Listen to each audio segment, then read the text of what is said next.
This is Aram Jabari, PR Manager at Atlas, and we'd like to give you a sneak peek at the combat system in Game of Thrones, our upcoming RPG based on the critically acclaimed HBO television series and internationally best-selling book series A Song of Ice and Fire by George R.R. Martin. Let's start by taking a look at the core of the game's combat engine, the active pause system. Game of Thrones is a fast-paced role-playing game where all combat, skill use, and item use happen in real time.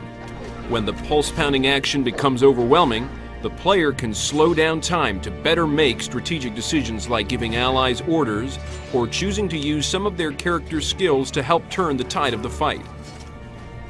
It's important to note that time can never be stopped outright, as it can in many other games.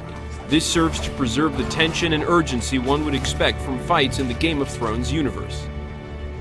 As we mentioned, both of the main player characters, Mors Westford and Alistair Sarwyck, have unique individual classes with inherent distinct skills. Mors, a hardened warrior of the Night's Watch, can fight as a landed knight, a brutish hedge knight, or as a fierce Magnar.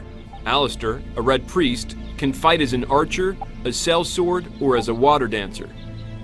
These different classes will determine the weapons and armor that Mors and Alistair can use. A hedge knight may use cumbersome two-handed weapons and sweeping attacks, while a landed knight will fight best with a sword and shield combination. Both of these characters will also play differently. For example, Alistair is not quite as stout in battle as Mors is. When facing multiple enemies, Alistair will typically prefer to not stand and fight. To this point, Alistair will have many more options that involve engaging enemies at range, while Mors will usually need to take the fight right to the enemy.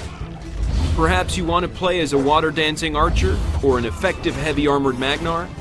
The game's multi-class customization options make these character builds possible. You also have the ability to eschew the multi-class path in favor of becoming a specialist in one class and gaining the upper-tier skills for that particular class.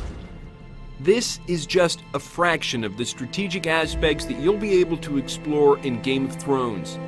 On behalf of everyone here at Atlas, I'd like to thank you for watching, and we hope you're looking forward to playing Game of Thrones when it comes out on May 15th, 2012 for PlayStation 3, Xbox 360, and PC.